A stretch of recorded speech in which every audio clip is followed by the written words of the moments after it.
Hi guys! Galing ako ng hardware. Bumili ako ng kahoy at saka pako kasi may gagawin ako dun sa bar. Ayan.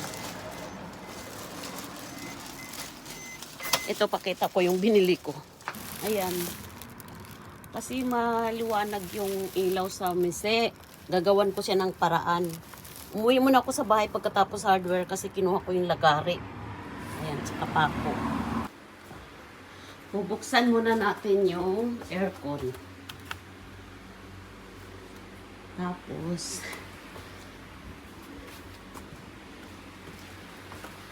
ayan yung counter. Napundi kasi yung namatay, hindi na kasi pwede yung ilaw niya, yung sa taas na yan. Hindi na siya pwede. Ngayon pinalitan siya ng ilaw na iba. Ay sobrang maliwanag, masakit sa mata. Kaya haharangan ko siya ng kahoy. Dahil matatagalan ako, bumili ako ng bento, tempura bento, at saka yung fruits. Kasi matatagalan pa ako dito. Ayan. May CCTV po kami. Ayan. Dahil nagugutom na ako guys, nakakalahati na ako ng trabaho, kakain muna ako ng tanghalian. Ayan o. Ngayon ay September 10. Ayan, may pang dessert ako, pamhimagas. Kakain muna tayo. Ngayon ay 12 na. Parang lalaki. Ayan. Ganyan natin yan. Kakain muna tayo ng tanghalian. Alam mo to yung gulay na to. Ano to eh? Saluyot. Gusto ko yung saluyot. Ayan. Ito oh. Pinakuluan, tapos lagyan ng manghang, tapos toyo, yun lang. Maganda sa katawan yan. Huwag isnabin. Tadaikimasu. Itong gulay na to guys, napanood ko kay Doc Willie Ong. Yung muruhiya dito sa Japan to eh, sa Bisaya. Alam mo ko, hindi ko alam.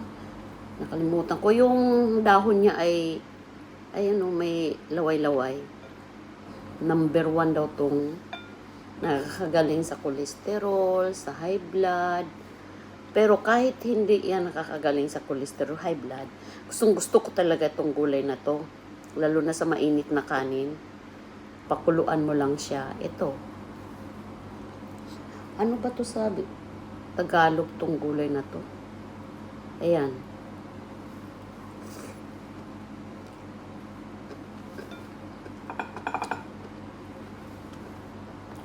Tanghalian na ngayon eh. Kanina pa ako. Nagpunta muna akong hardware sa Comere. Tapos, umuwi ako sa bahay kasi kinuha ko yung pangsukat. Tapos lagari. Saka martilyo.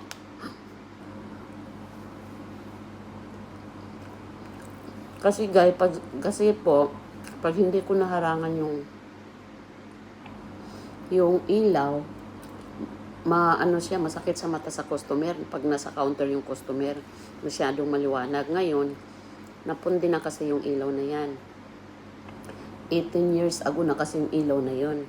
Ngayon, wala eh. Kahit saan may maghanap, wala. Mayroong ka-size siya, pero wala yung parang malabo, ganun, parang light blue. Kaya yung dilaw na lang, walang magagawa. Ayan o. Ano ba tawag sa atin tong gulay na to saluyot. Ayun.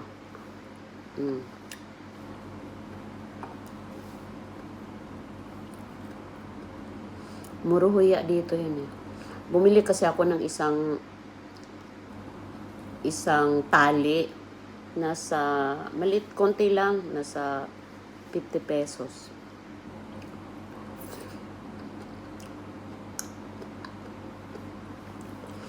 Tapos bumili ako ng bento, yung tempura, konting kanin, kalahating cup lang na kanin to. Tapos ito,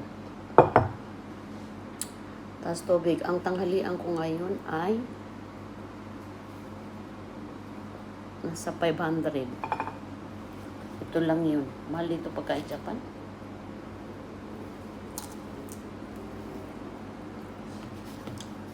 Kaya, pwede naman ako kumain sa bahay. Kaya lang, mamaya ng hapon yun, tumunggon, gutom na ako.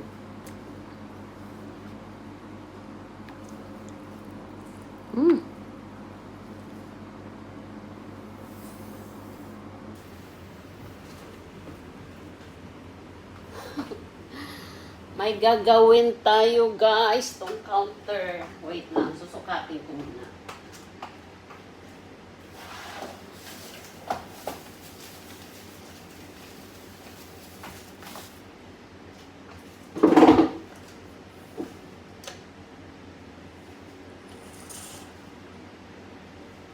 Seventy.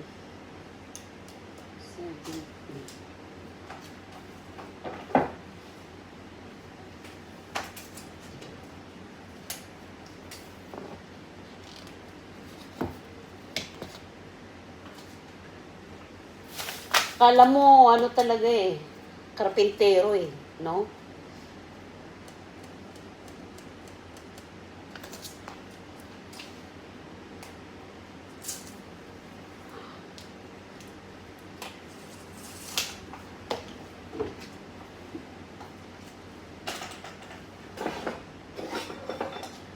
Meron akong pang putol dito na kinakalawang, parang si Tore. Joke.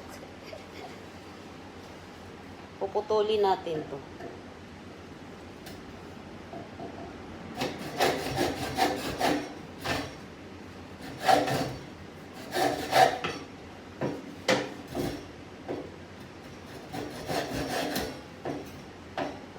Ito. Purul eh. Baka meron ako dito. Wait lang.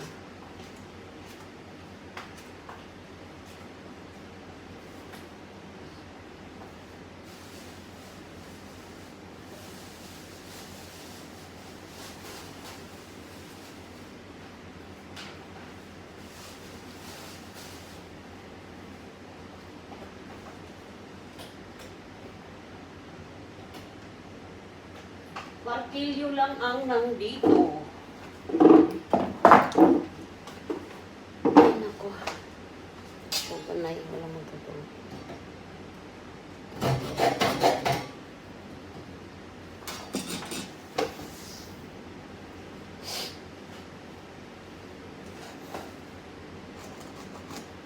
Oh, kala mo totoong karpintero, joke.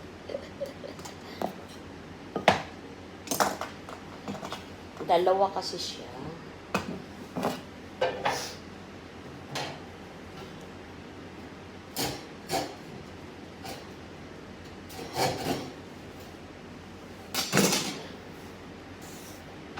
Bumili ako ng pako sa hardware. Ayun, maliliit ngayon. Papako ko siya dito.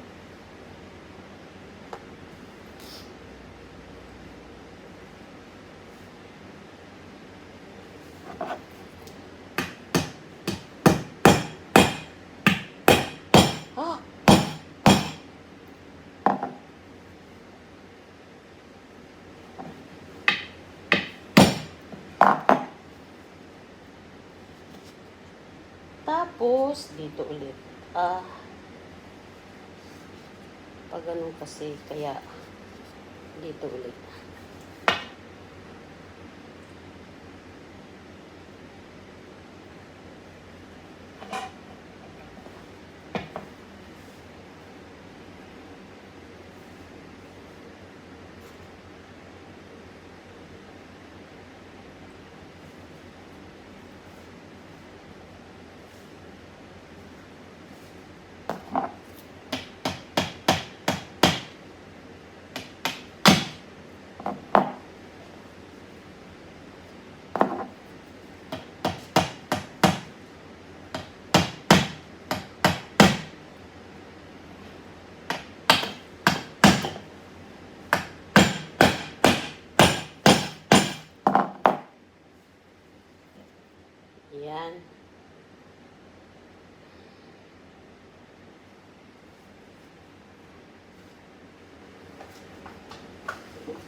Tinanggal ko muna yung ano kasi hindi ko makabit.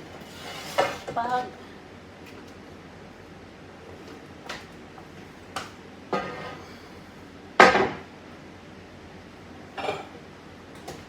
hindi ko siya makabit pag nasa yung ginawa ko ito.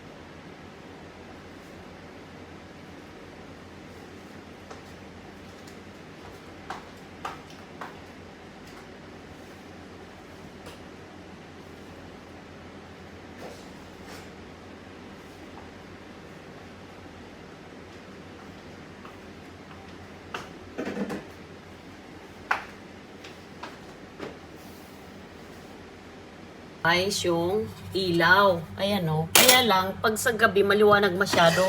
Gusto ko siyang takpan na pag ganun ba. Ganyan siya. Kaya papako ko siya doon para yung liwanag dito na lang, hindi na dito sa ganun. Sa baba na siya.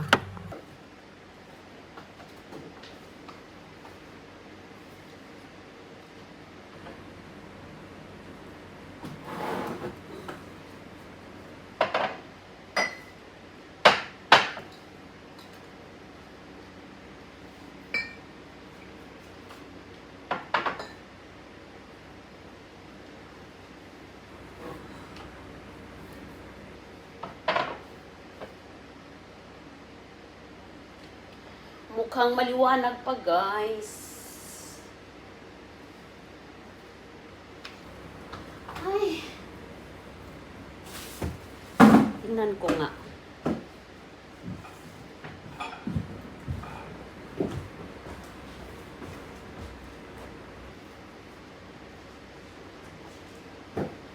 Maliwanag pa siya.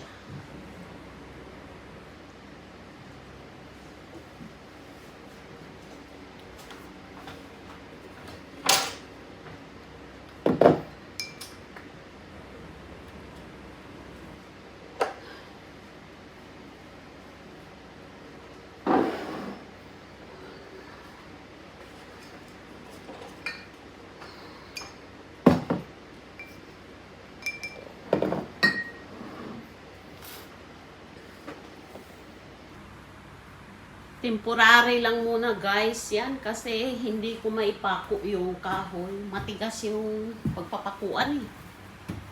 Eh, maliit lang naman yung pako. Ayun, temporary lang muna, bala na. Matakpan lang yung mabosing ilaw. Grabing pagod ko, guys. Sakit ang ulo ko. Ayan, liligpitin ko pa yan. Hugasan. Ayan. Tapos, uwi muna ako at alas 12 na pala. Ay, alas 12, alas 2 na pala.